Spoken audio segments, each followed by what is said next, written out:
chào chị, giờ em bắt xe ôm để em đi vào trong chỗ nhà em đây. Thế nha chị nha, chị em mình nói chuyện sau nha.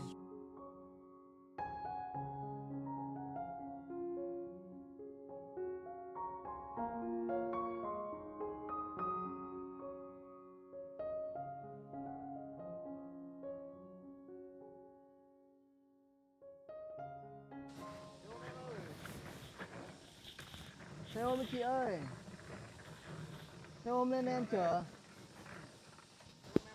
Xe ôm chị ơi, chị về đâu em chở chị? Xe ôm uy tín chất lượng đây chị ơi. Vâng, thế thì Chị lên đấy, dạ vâng, vâng. chị lên đây em chở. Chị về đâu nhỉ? Anh cho tôi đi sang về đến làng bên kia ạ. Vâng vâng. Này chị nhìn chị là chắc vừa đi xa về chị nhỉ? Dạ vâng. Chị lên đây em chở.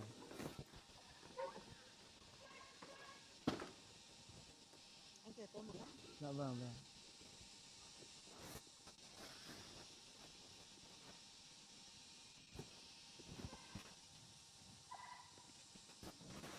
Chị lên đây. Đấy Đấy đấy, chị để đây để em.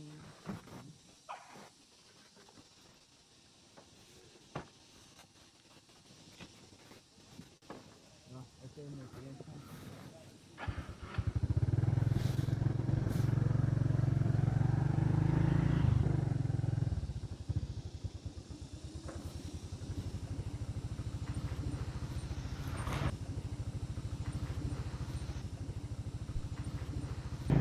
Làm bên nước ngoài đấy thì chắc là cũng kiếm được khá khá tiền đấy chị nhỉ? ngày trước chị lấy chồng ở đây xong là cũng vất vả quá, vợ chồng anh chị mới bàn nhau để đi làm ăn sai chứ. Vâng. Mà ra ngoài làm ăn cũng vất vả lắm em ạ.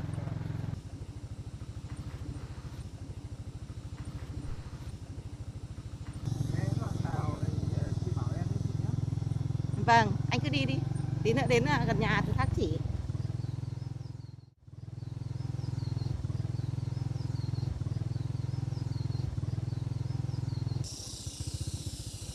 Sắp đến nhà chị rồi đấy em ạ. Dạ vâng. Nếu lần nào thì chị cứ Dạ. chỉ em nhé.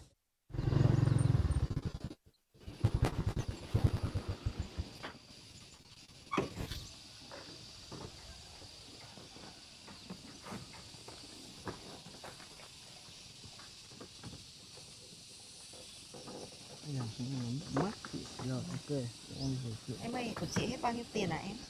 Của chị 100.000 chị ạ. Đi cũng một quãng đường khá là xa. Vâng, em xin nhé. Em chào chị nhé.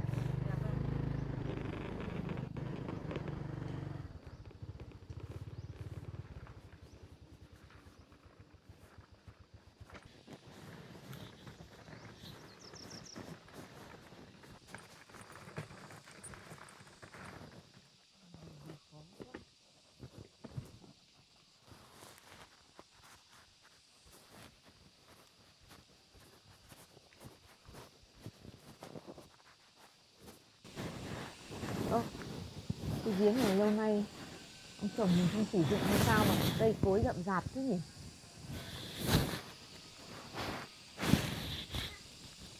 Ơ, nhà đi đâu hết mà mất hết cả mái cả nóc thế kia. Ơ, nhà của mình trồng đi đâu mà để nhà cửa tan hoang thế nhỉ? Mái không có, nóc không có nhỉ? Sơ xác vậy nhỉ?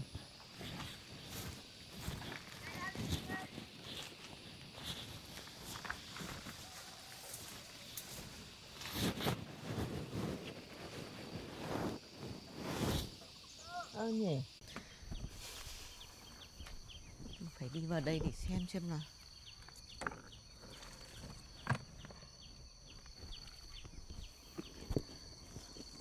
Anh Tuấn anh đi đâu mà bỏ nhà đi vậy nhỉ?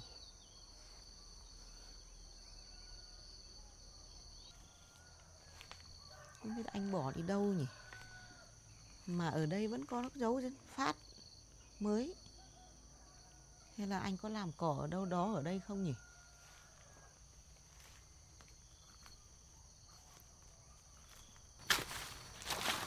Ở đằng kia có tiếng người phát à? Có khi nào anh Tuấn ở đằng kia không nhỉ? Anh Tuấn ơi! Anh Tuấn ơi! Ơi anh Tuấn! Ai gọi đấy nhỉ?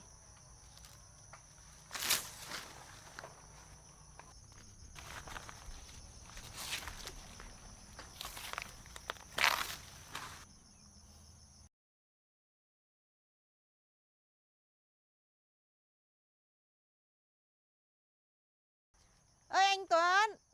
Cô gọi ai đây? Ơ, chị à? Sao chị lại ở trong vườn nhà em vậy? Vườn này tôi mua của anh Tuấn cách đây 10 năm rồi. Ơ, chị à, em chào chị. Cô tìm anh Tuấn làm gì? Chị ơi, em cứ nghĩ là anh Tuấn nhà em phát vườn ở đây. Đây là vườn của nhà em chứ chị? Vườn này tôi mua của anh Tuấn cách đây 10 năm rồi cô ơi. Ôi thế ạ? Thế chị có biết là anh Tuấn bán mảnh vườn này cho chị xong là đi đâu rồi không ạ? Tôi không biết anh ấy đi đâu đâu. Ôi thế ạ? Thế chị không biết là anh ấy đi phương nào hướng nào à chị? Tôi không biết đâu.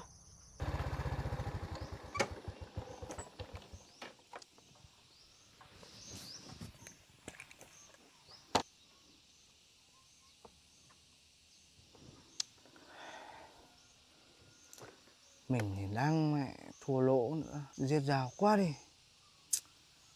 Mà nghe lời cô ta vừa nãy nói thì cô ta đi làm ăn xa về chắc cũng có một khoản tiền lớn. Hay là mình quay lại đấy xem có kiểm tra được gì không. Thôi, cứ làm liều một phen xem thế nào đã.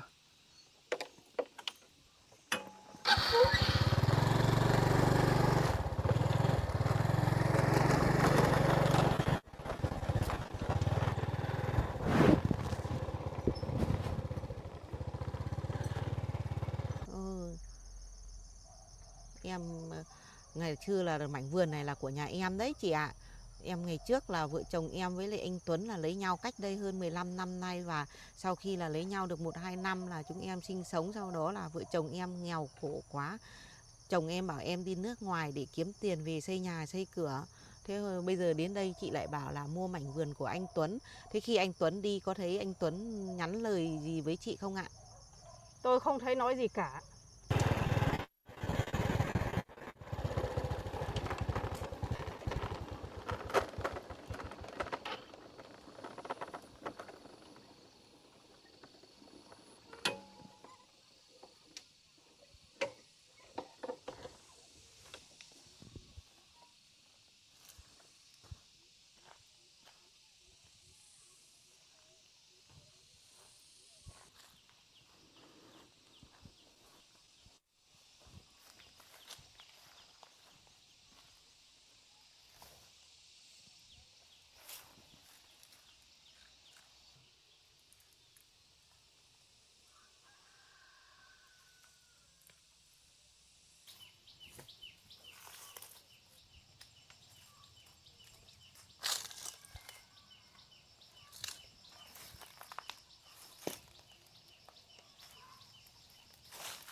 Ôi, trúng máy, trúng bánh, trúng bánh, trúng bánh.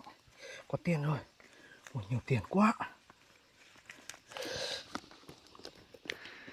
Thì ra cô ta đi làm nước ngoài về có nhiều tiền thế. Phen này còn đủ tiền trả nợ rồi. Mà còn dư được một khoản nữa.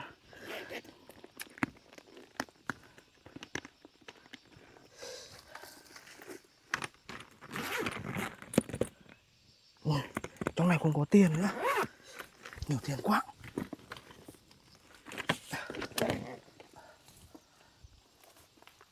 Mình phải chuồn gấp thôi.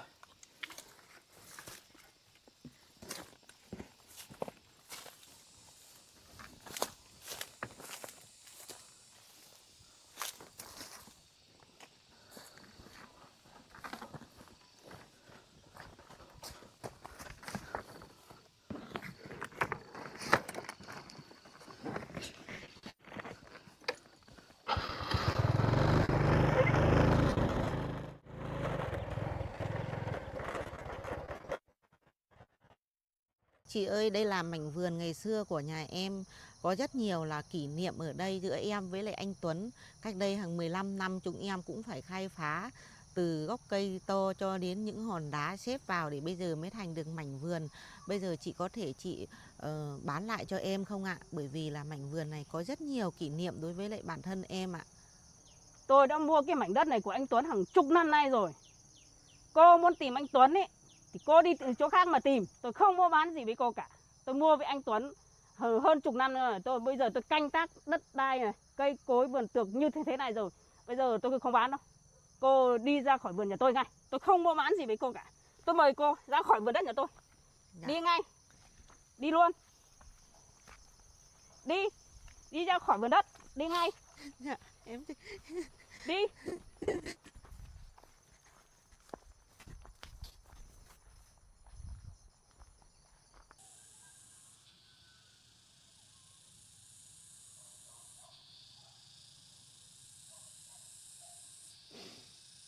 Tình yêu bao nhiêu năm lưu luyến,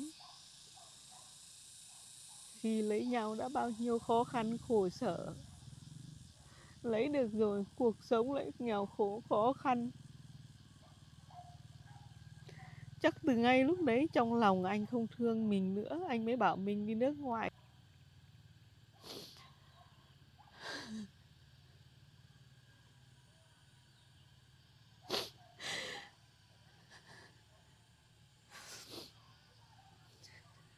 Giờ này chắc là anh đã có cuộc sống mới bên gia đình của anh đấy.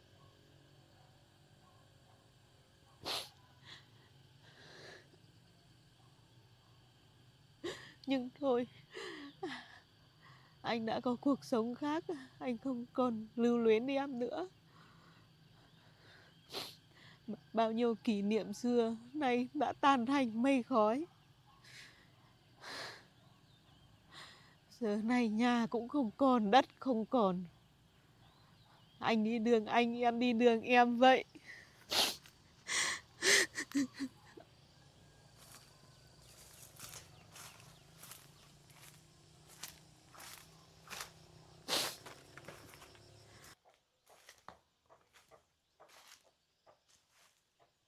Cái túi lúc nãy mình để đây đâu rồi nhỉ? Đồ của mình đâu mất rồi nhỉ? Nãy mình để đây mà. Ai lấy của mình đi mất rồi?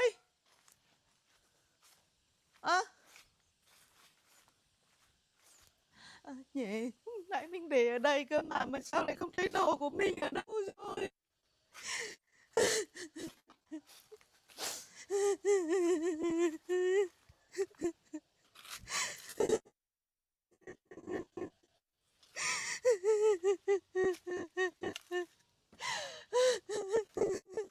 Ơi, có ai không? Có ai không? Giúp tôi với, tôi bị mất hết đồ rồi. Có ai không? Bố mẹ cũng không còn, chồng cũng có bỏ đi, nhà cửa cũng mất, mà đi làm bao nhiêu năm mới được ít tiền về, giờ mất hết rồi.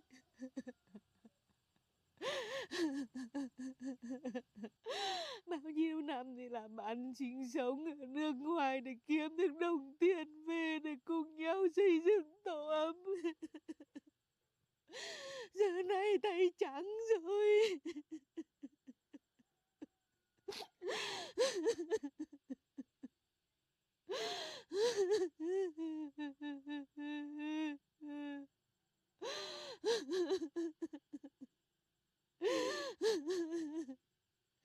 Ông trời hãy thương con mà bán cho con sức khỏe để con được sống tiếp, để con tìm cuộc sống tiếp đây.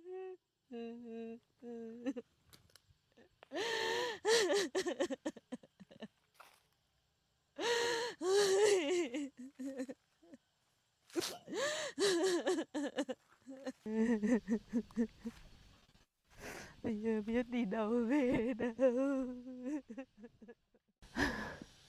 Mình phải mạnh mẽ lên. Tương lai vẫn còn phía trước.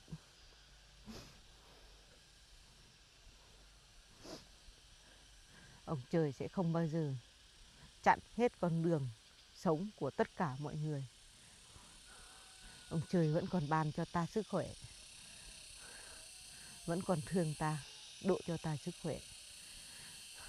Ta làm lại từ đầu. Này, chồng bán hết rồi thì thôi, mình cũng không vương vấn ở đây nữa, nhưng mình đi chỗ khác ở vậy.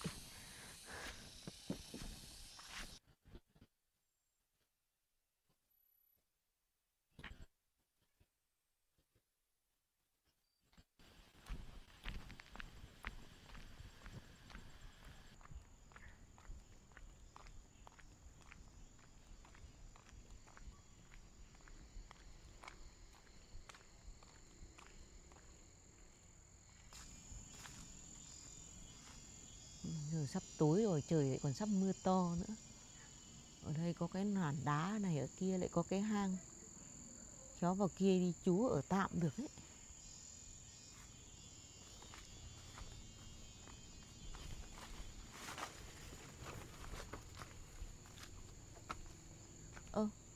Cũng có vết của ai ở đây trước mình đây này. Nhưng mà không thấy có người nào ở đây rồi. Chắc là họ đi đâu hết rồi. Chắc là người ta ở đi làm cỏ nương thôi. Giờ trưa thôi, còn giờ tối chắc là họ về rồi.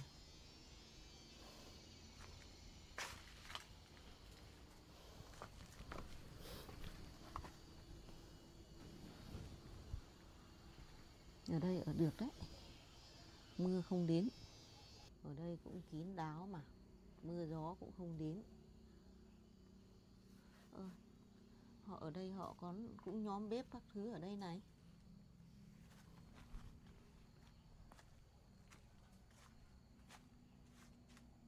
Ở đây còn có cả bật lửa của họ để lại ở đây. Hay là mình cũng nhóm lên. Sắp tối rồi mình nhóm lên để cho sáng vậy. Không, tí nữa tối lên là không nhìn thấy gì nữa.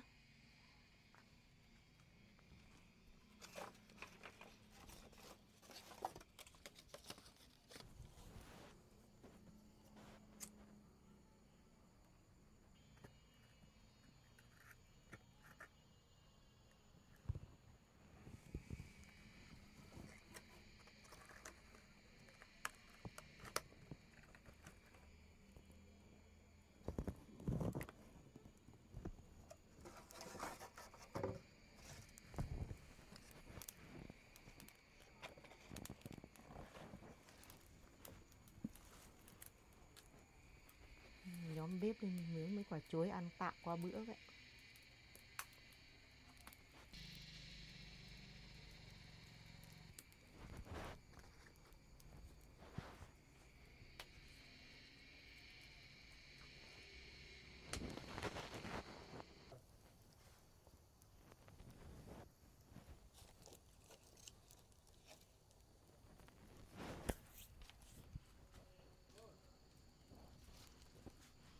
Mình để mấy quả chuối vào đây nướng, mình đi tìm lá để lót để ở dưới ngủ đêm mới ngủ được, không là ở dưới là lạnh lưng.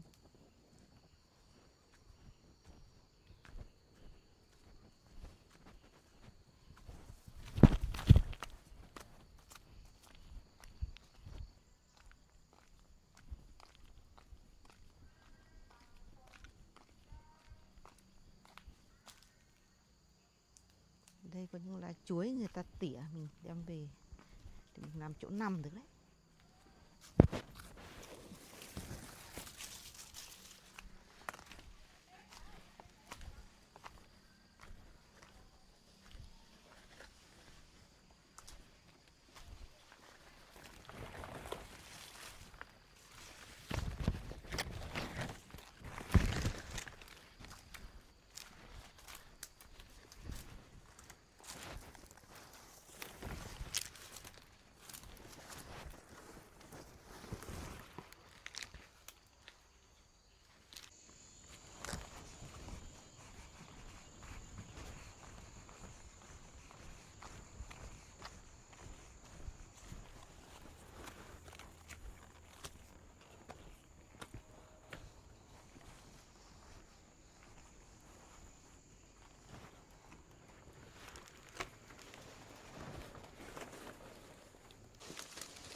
có chỗ ngủ rồi.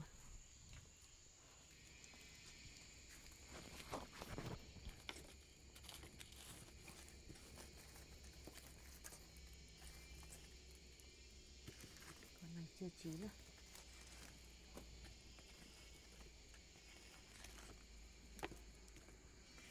Con này chín rồi này.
Cũng ăn no rồi. Bật bếp đi ngủ đây.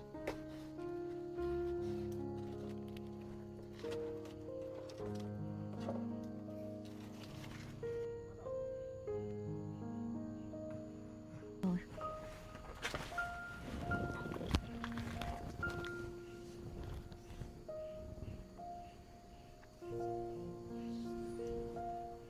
Thế là vậy là mình đã ngủ ở đây qua đêm rồi ấy. Đất lành chim đậu. Ở đây được cái là cũng yên tĩnh, thôi mình cũng ở đây tạm được. Mình đi tìm cái gì ăn để cho qua ngày.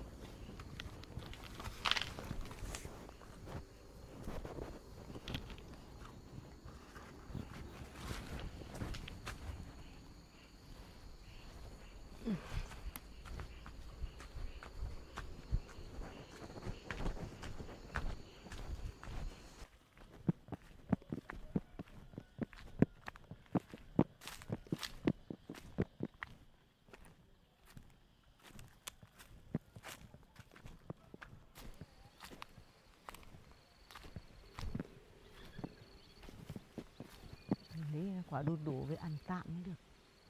Không đói lắm rồi.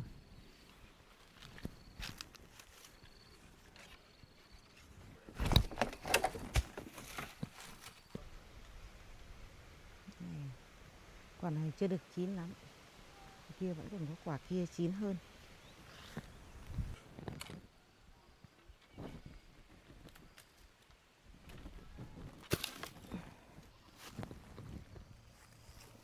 Rồi, mình được 2 quả đu đủ rồi. Này ăn tạm quả đu đủ này.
nghị lực sống. Thì chê, mầm chê này một mình nó còn sống được, huống chi mình là hẳn một con người khỏe mạnh vậy. Thôi mình sống tiếp, cuộc sống sống tiếp vậy. Cậu này mình cầm đi theo, khi nào chín ăn.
Nhỉ, đến đây sao mà thấy tự nhiên choáng người quá, đành phải nghỉ một tí thôi.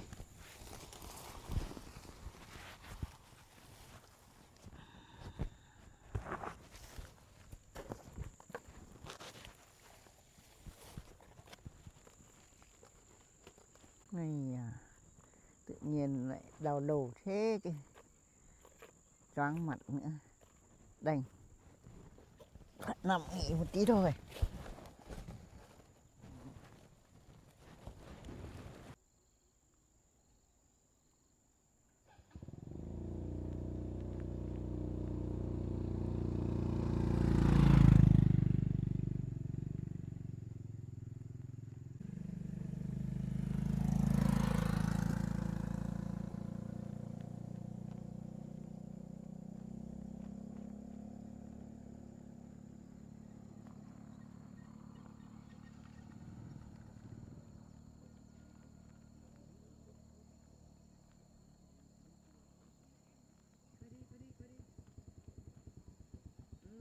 Nhỉ, sao bà lại nằm ở đây nhỉ?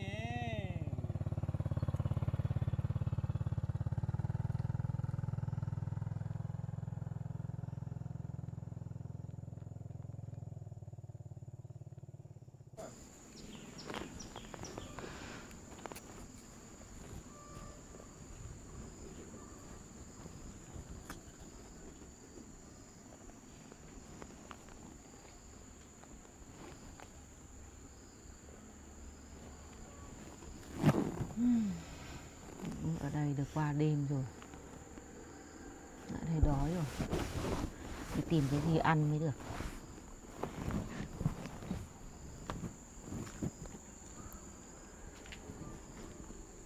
Mình phải đi tìm cái gì ăn mới được, không bụng lại thấy đói meo rồi.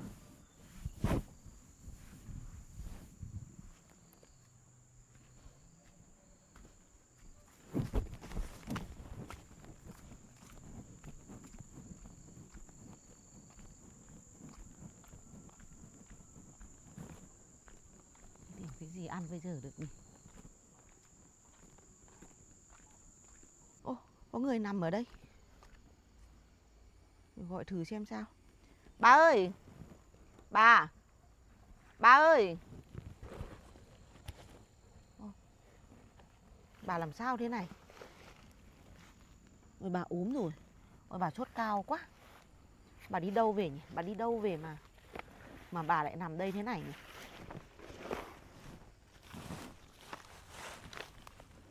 Bà ơi! Bà ơi, bà tỉnh lại đi bà. Bà ơi! Bà ơi! Bà tỉnh dậy đi bà. Bà ơi! Bà ơi! Bà tỉnh dậy đi ạ. Bà ơi, bà sao bà lại nằm đây thế này ạ bà? Ôi, trời mưa rồi. Ôi, làm thế nào được nhỉ? Bà ơi, bà tỉnh đi ạ. Bà tỉnh đi bà. Bà ơi! Nào. Ý, chả biết thế nào ạ. Đi chợ về đến đây thấy đau đau đầu là mệt quá. Bà đi tận đâu về đấy hả bà? Mà đi tận chợ về. Trời sắp mưa to rồi, con dìu bà đi chỗ con ở tạm bà nhá. Không là mưa, sắp mưa đến nơi rồi đấy ạ. Tạm chờ nghỉ chú một tí. Dạ, bà bám vào cổ con để con nâng bà dậy ạ.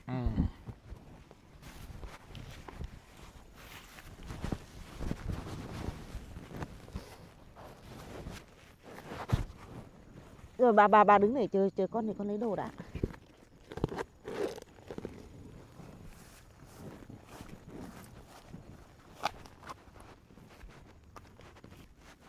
Bà ơi, nhà bà ở tận đâu hả bà? Chả biết à.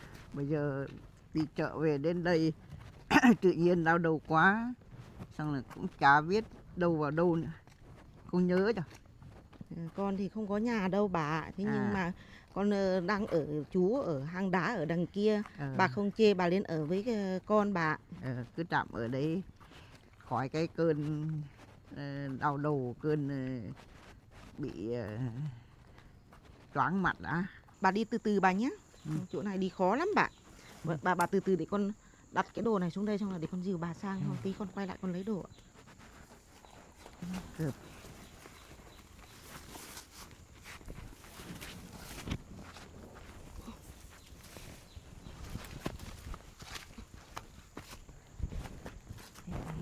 Bà đỡ tí nào chưa hả bà?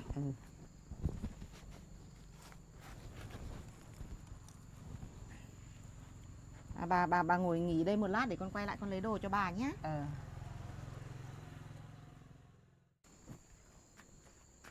Bà ơi, bà đỡ mệt tí nào chưa hả bà? Hơi đỡ một tí thôi.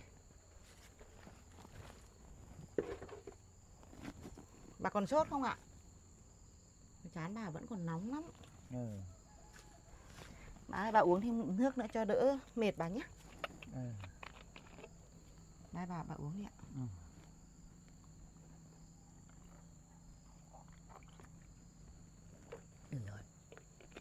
Bà có mệt không thì bà nằm nghỉ xuống bà. Vâng, cứ ngồi, bà cứ nghỉ tạm ở đây. Sao cháu một mình lại khác ở cái hang này? Bà ơi, chuyện của cháu dài lắm bà. Ngày xưa cháu lấy chồng, sau đó là vợ chồng cháu nghèo khổ quá, bàn nhau là đi nước ngoài làm ăn để kiếm tiền về để xây nhà xây cửa. Thế nhưng mà khi con về đến nhà thì là chồng con lại bán hết đất đai đi rồi là đi lấy người khác. Bây giờ khi để mà quay lại thì cháu mất hết cả của cải, tiền của cháu không còn cái gì nữa. Cháu bàn tay trắng, cháu không còn có nơi nương tựa, cháu phải về hầm đá đây ở tạm bà ạ.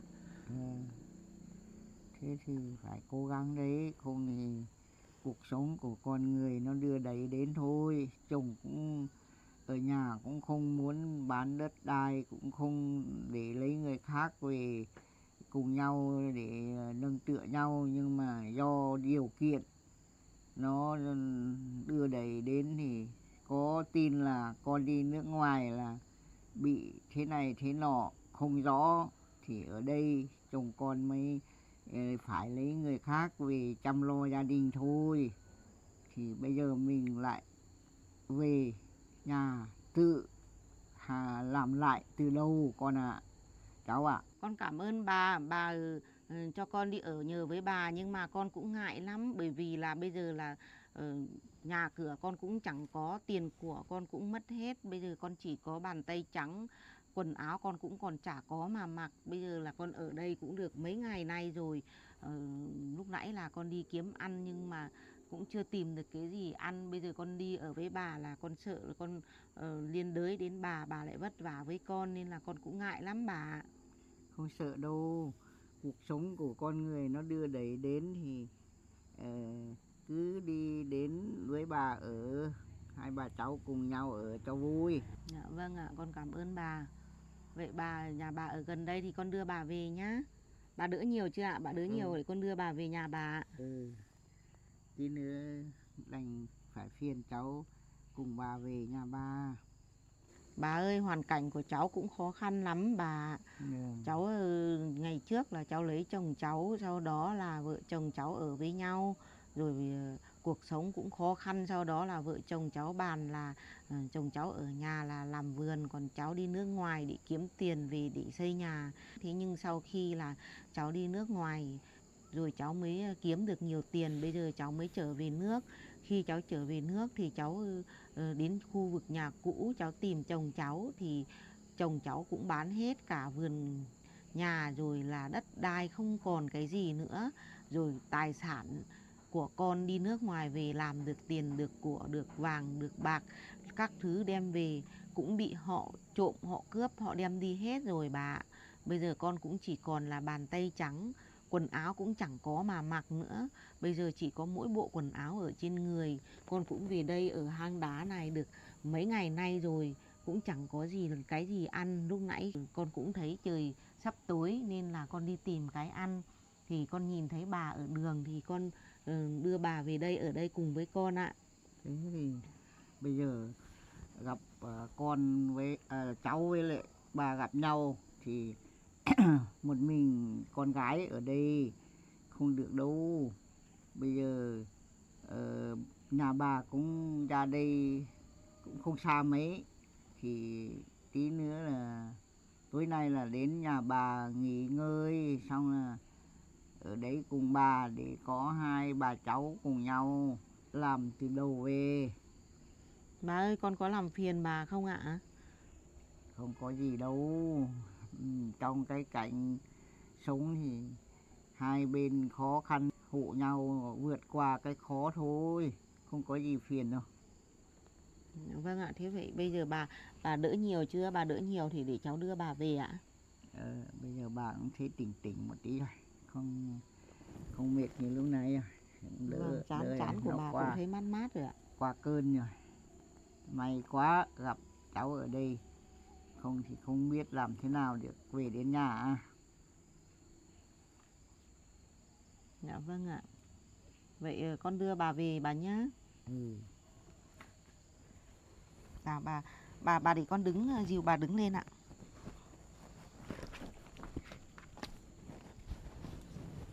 Bậc này đứng hơi khó đấy bà.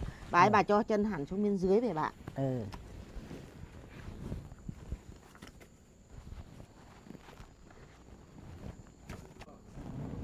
Bà bước xuống cẩn thận bà nhé.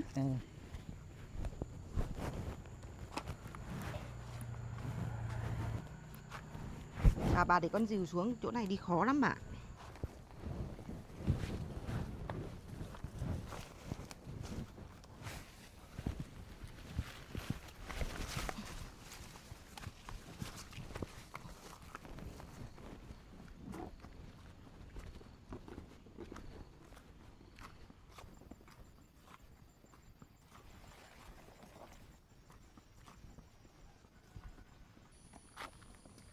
Đi sắp đến nhà bà rồi.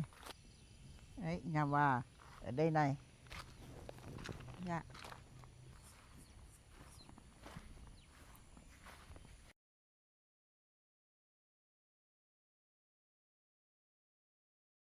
Đấy, nhà bà trình toàn thế này thôi. Bên này mở được không hả bà? Mở từ từ được, không nó lỡ xuống thôi.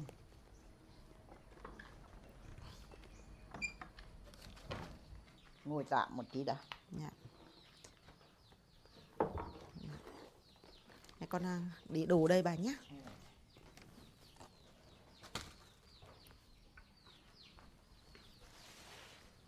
Bà thấy đỡ nhiều chưa hả bà? Đỡ một tí nhưng mà vẫn còn thấy choáng mắt lắm. Dạ vâng. Hôm nay bà đi chợ nhưng mà sáng ra chưa kịp uống thuốc. Dạ. Thế là đi xa về thì đến nửa đường mới bị ngất như thế. May quá gặp được cháu cứu về, đưa cả bà về đến nhà là tốt lắm rồi. Thế thì bây giờ là đây thuốc tôi vẫn có sẵn ở nhà ấy, nhưng mà sáng đi vội không kịp uống thì hóa ra là bị như vậy đấy. Dạ vâng, bà có thuốc để ở đâu để cháu Ờ. lấy giúp bà ạ? Đây này, ở cái túi treo ở cái cổ tim. Đây ạ bà, Ờ, để con lấy đỡ bà nhé. ờ.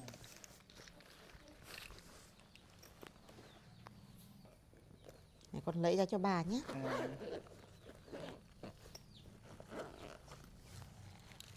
Bà ơi, loại nào ạ bà? Ờ. Đấy, cái túi này, Túi này ạ. cái viên nhỏ nhỏ ấy. Bà nhiều loại thuốc đấy bà. Ờ. Như ra phải có cái túi thuốc. Vì này trong à ấy. bà? Vâng. Bà uống mấy viên ạ bà? Uống mấy ngày mới được, bác sĩ chỉ dẫn là 1 viên thôi. À, mỗi ngày uống 1 viên ạ, để con lấy đỡ bà ạ. Ừ.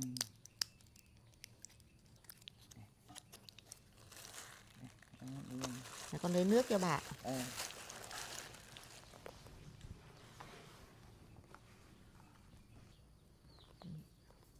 Bà uống thuốc đi ạ. Ờ.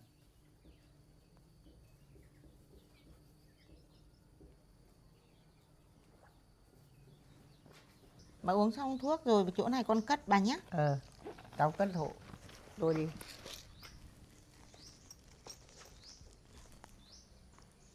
Bà ơi, bà thấy trong người khỏe nhiều chưa hả bà? Uống thuốc xong thì cũng thấy đỡ nhiều rồi. Bây giờ cháu đi tắm rửa đi để thay quần áo. Dạ vâng ạ, con chỉ rửa ráy chân tay thôi bà ạ. Còn con tắm thì con không có quần áo đâu, con mất hết quần áo rồi. Bà ngồi nghỉ để con đi rửa chân tay bà nhé. Thì cứ đi tắm đi, tí nữa lấy quần áo của tôi cho thay Dạ. để đi làm. Khổ thân cho cô gái quá. Bây giờ đi lấy quần áo cho cô ấy.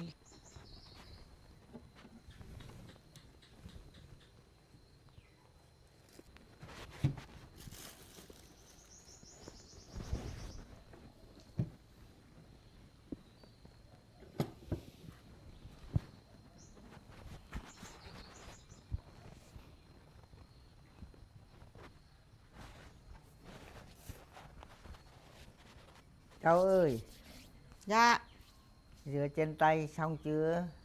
cháu gần xong rồi bà ạ. Ờ, Có việc gì không ạ bà? rửa xong lên đây bà nhờ một tí. Dạ vâng ạ. Đây, ngồi xuống. Dạ. Mấy hôm nay cháu cũng mất hết quần áo thì bà lấy quần áo này cho cháu để thay. Con cảm ơn bà nhé. Bà ơi, con đi tắm đây ạ.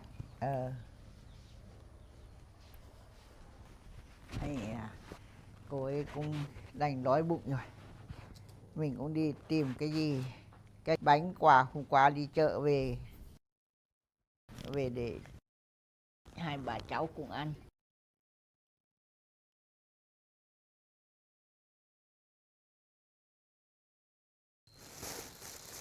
Đây các thứ ăn ra, đồ ăn ra, vừa đi chợ để thấy được cho cô ấy cùng ăn, không thì cô ấy cũng đành đói rồi.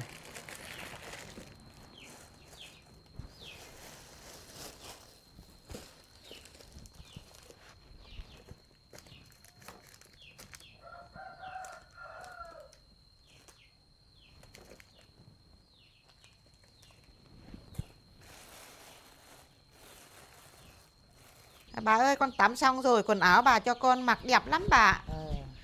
Con mặc vừa luôn này bà này. Thế mà cũng vừa đấy. Dạ. Thế bây giờ là ngồi xuống đây để cùng bà ăn đồ ăn, con có đói bụng rồi. Dạ vâng ạ. Tắm rửa xong rồi thì cũng đói bụng rồi.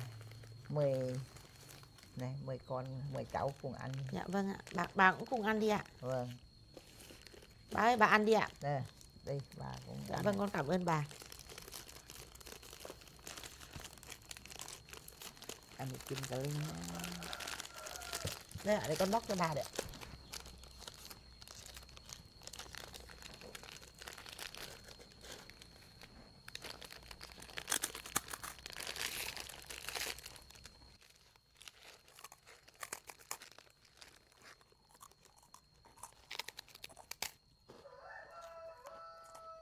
bánh ngon nhỉ bà nhỉ?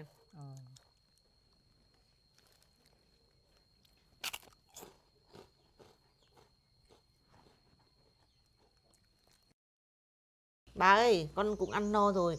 Nhà bà có công có việc gì không để con làm giúp cho bà?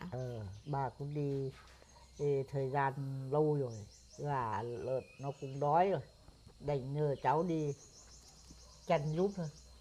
Dạ vâng, thế vậy bà ngồi đây nằm nghỉ xong là để cháu đi cho gà cho lợn ăn bà nhé.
Con chào bà ạ. Cháu đi làm về rồi Dạ à? vâng ạ, cháu đi làm về rồi ạ bà. Cháu ngồi về đây đi. Dạ. Có chuyện gì không hả bà? Bà cũng muốn nói chuyện với cháu. Mấy hôm nay về đây cũng được vài hôm nhưng mà chưa được hỏi, chưa biết tên cháu. Bà ơi, con tên là Hoa bà ạ. nhà bà thì cũng có đủ con trai, con dâu, con cháu trai, nhưng mà bà không có con gái. Bà cũng muốn nhận thêm một người con gái để ở cùng bà cũng khác ở một mình thôi. Thế thì tuổi cũng già thì có nhận thêm con gái thì biết con cháu có đồng ý nhận làm con của bà không?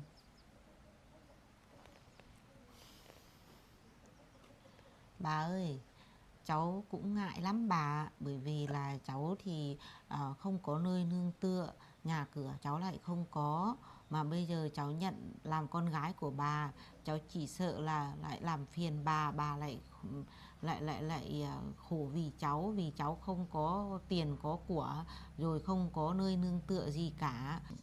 Bởi bà không có con gái nên muốn nhận cháu làm con gái của bà thì cháu không phải ngại, cứ nhận con gái của bà để cho nó vui.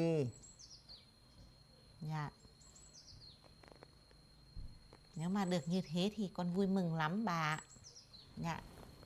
Thế thì từ nay đi thì bà nhận con làm con gái là nhận làm như là mẹ con thật đấy nhá. Dạ vâng ạ. Thì bà vui là không phải ở một mình. Dạ. Có con trai rồi cũng có con gái thì nó đông vui hơn. Dạ vâng, con cảm ơn ạ. Trẻ tươi hái về để chưa con hoa nó đi làm về để uống giải nhiệt nó mát.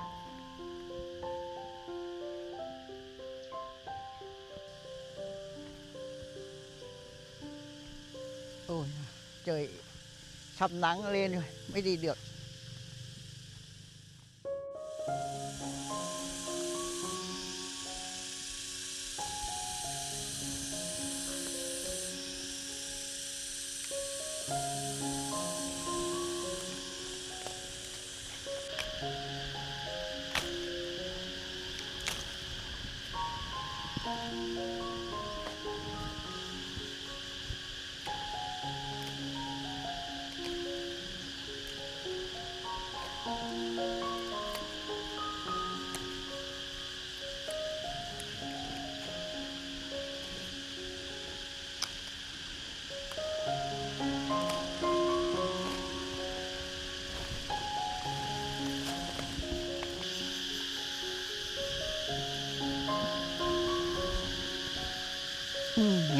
Được khó đi thật.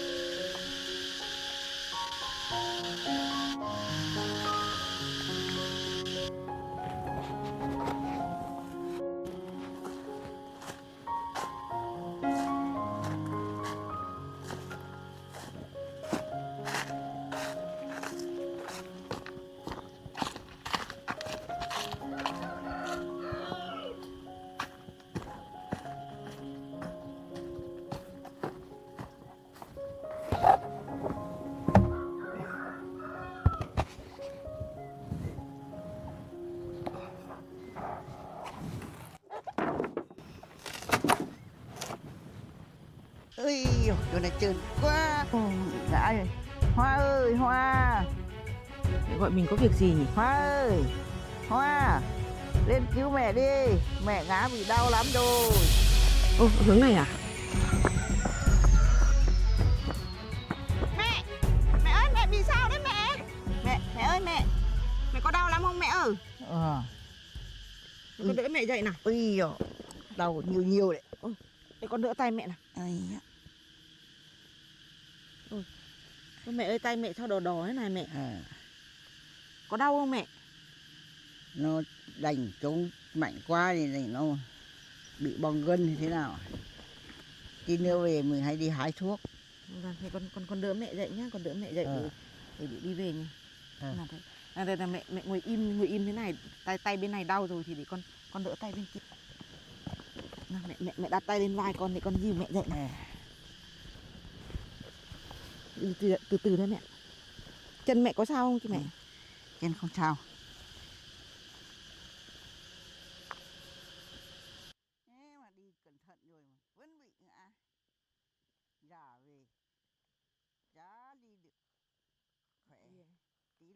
trượt chân tí lại trượt chân. Mẹ đi kia cẩn thận đấy, không là cái đường dốc khó đi lắm mẹ.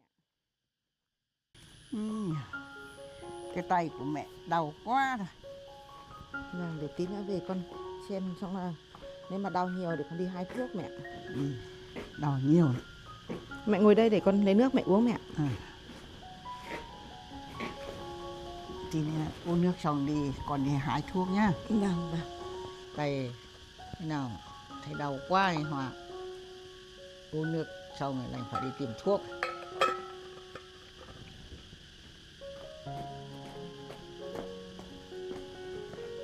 Mẹ con mời mẹ uống nước ạ. Con đỡ tay này cho mẹ uống đi ạ.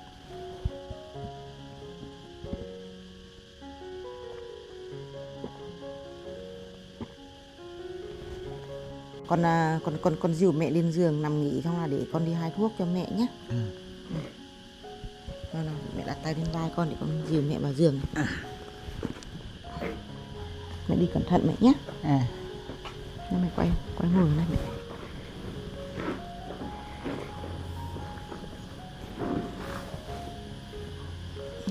Để con lấy gối nào, mẹ ngồi yên để con lấy gối. Mẹ đỡ tay nhé.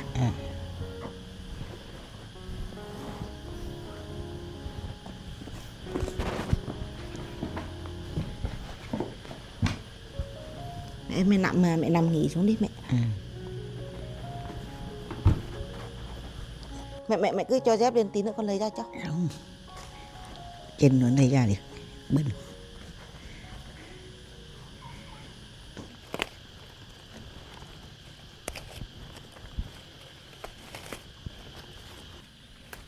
Thảo này, cây lá lốt này.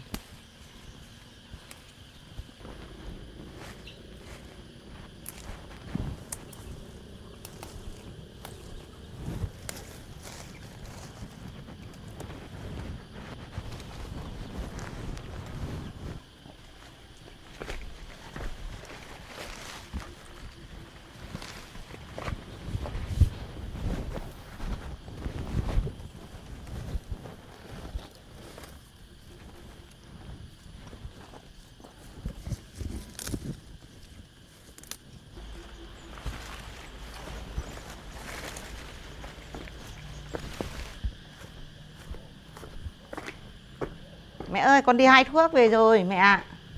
Mẹ còn đau nhiều không mẹ? Con về đấy à?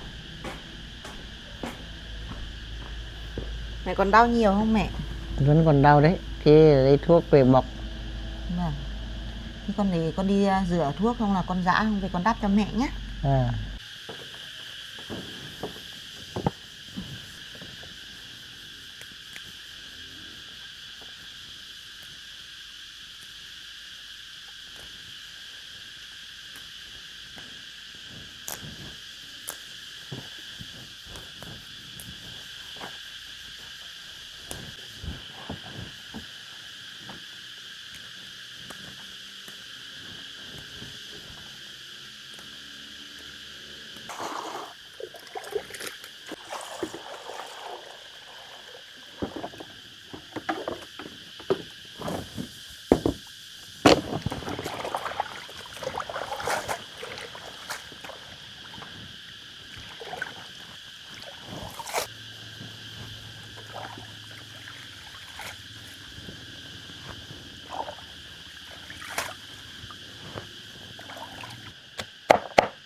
ơi, con sao được thuốc rồi mẹ.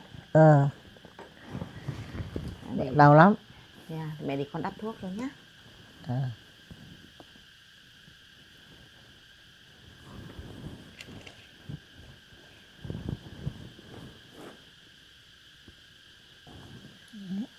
Mẹ đau lắm, con đắp thuốc cho. Vâng. Thôi mẹ cố chịu mẹ nhá. Cố chịu để con.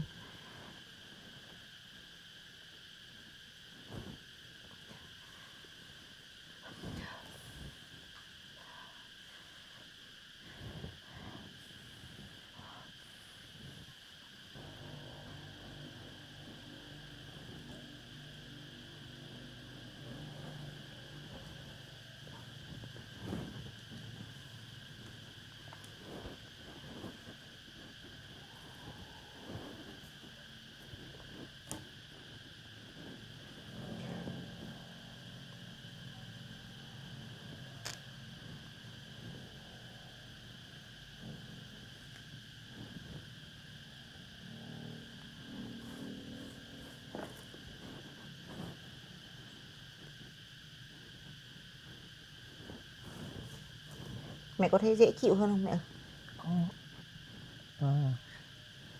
Dịu dịu.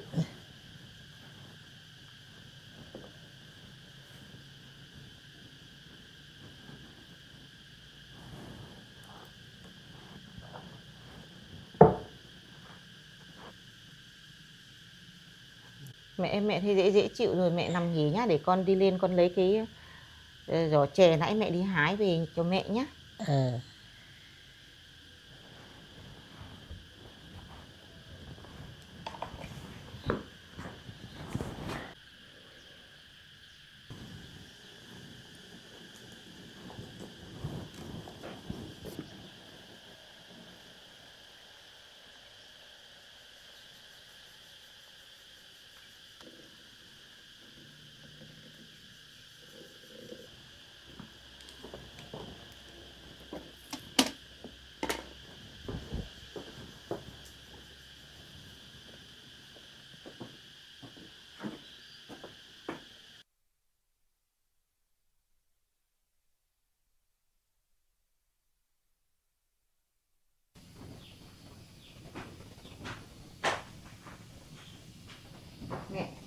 Mẹ ơi, mẹ nằm nghỉ nhá, để con mời bác sĩ về để thăm khám sức khỏe cho mẹ nhá.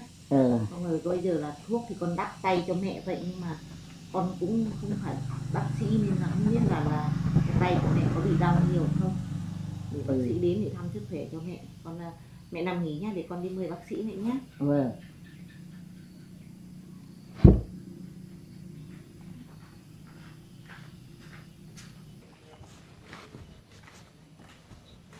Bà ơi, bà, tay bà còn đau nữa không? Cháu à? Vâng, tôi nghe chị Hoa bảo là tay bà bị đau nên hôm nay con sang con xem tay cho bà. Tay bà còn đau nhiều không bà? Đỡ một tí thôi. Con Hoa nó không có chuyên môn, cho nên là nó cũng cứ bọc vào cho bà thôi. Nhờ cháu có chuyên môn làm bên ngành y thì nhờ cháu xem lại cho bà. Có đỡ đau không bà? Có thấy êm hơn không bà? Con Hoa nó lấy thuốc về đắp thì cũng đỡ nhiều, nhưng mà chưa khỏi đâu. Con xem nó có Nhờ sưng cháu không? ấy xem lại Vâng, kỹ càng hơn. nó cũng đỡ sưng nhiều rồi đấy bà. Vâng. Con tháo ra để con băng bó lại tay cho bà nhé. Không đắp cái lá này nữa nhé bà nhé. Con băng bó mới này cho bà thì bà nhớ nghỉ ngơi, tránh vận động mạnh nhé bà nhé. Bà cố gắng ăn vào để tay mau bình phục bà. Thế chị Hoa đâu rồi bà? Con Hoa nó đi nấu cơm nấu cháo về để bà ăn. Bà cố gắng ăn vào để cho mau lành tay nhé bà nhé. Không nằm như này cũng khổ lắm bà. Con băng bó xong rồi đấy. Bà nhớ giữ tay nguyên nhé, bà đừng hoạt động mạnh nhé. Cảm ơn cháu. Con về nhé bà nhé. Vâng. Lúc nào lại có thời gian lại thăm bà. Vâng, có gì con lại sang tiếp mà bà.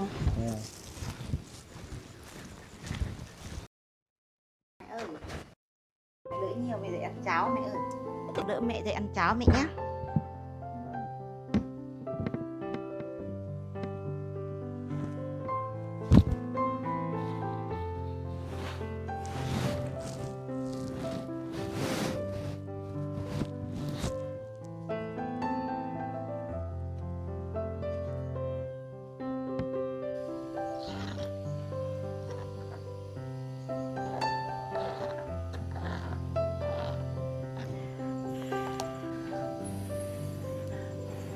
Con mời mẹ. Cố ăn vào để có sức khỏe mẹ. 2-3 miếng đã là hết mẹ. Thôi cố ăn để có sức khỏe. Hết rồi má, còn 2 thìa nữa. Còn 2 thìa nữa, mẹ cố ăn vào. Có sức khỏe, con đi làm con mới yên tâm thôi. Mẹ đau ở nhà lại không khác tự nấu ăn được. Con đi làm con không yên tâm đâu ạ. Thế là đủ no rồi. Thôi mẹ uống nữa.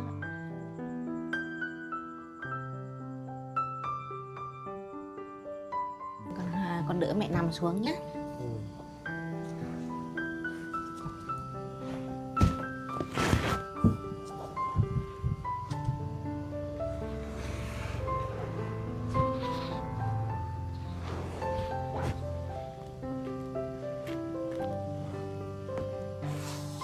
Mẹ nằm nghỉ nhá, để con đi ra kia con cho ngan cho gà ăn ạ.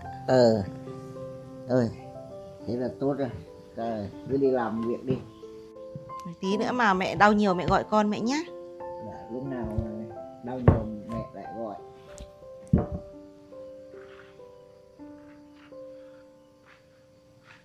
Mẹ nằm nghỉ mẹ nhá.